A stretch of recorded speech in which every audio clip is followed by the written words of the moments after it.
Hello అండి, 5 మినిట్స్లో ready అయిపోయే స్నాక్ రెసిపీ చూద్దాము. ఇది హెల్త్కి చాలా మంచిది. ఇది ఏంటి అంటే చిన్నపిల్లలకి అంగన్వాడీలో ఇస్తారు కదండి, బాలామృతం అని చెప్పి ఆ పిండితో రెడీ చేసినవి. ఏం చేయాలంటే ముందుగా మనం మజ్జిగ లేదా వాటర్ వేసుకొని పిండిని చపాతీ ముద్దలా కలుపుకొని ఉంచుకోవాలి. అది క్లిప్ మిస్ అయింది. చపాతీ ముద్దలా కలుపుకొని ఉంచుకొని స్టవ్ మీద ప్యాన్ పెట్టుకొని ఆయిల్ హీట్ చేసుకున్న తర్వాత ఇక్కడ చూపిస్తున్నాను చూడండి, ఈ విధంగా మనం చేసుకోవాలి. కొంచెం కొంచెంగా వాటర్ తడి చేసుకుంటే బాగా పర్ఫెక్ట్గా వస్తాయి. ఈ విధంగా చేసుకున్న తర్వాత ఆయిల్లో వేసుకోవాలి. అది 1 మినిట్లో ఫ్రై అయిపోతుంది. మనకి ఎక్కువసేపు ఉంటే మాడిపోతుంది. మ్యాక్సిమం లో ఫ్లేమ్లో పెట్టుకొని ఫ్రై చేసుకుంటేనే మంచిది. త్వరగానే కుక్ అయిపోతుంది కాబట్టి మనకి ప్రాబ్లం ఏమీ ఉండదు.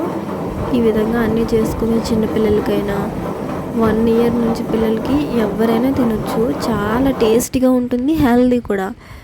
ఇది చాలామంది వాడరు, దీన్ని యూస్ చేయరనమాట. బట్ ఇది చాలా బెస్ట్ అనమాట. చాలా బెనిఫిట్స్ ఉన్నాయి ఇందులో. చూసారా, ఈ విధంగా కుక్ అయిపోయిన తర్వాత సూపర్ ఉంటుంది. వీడియో నచ్చితే సబ్స్క్రైబ్.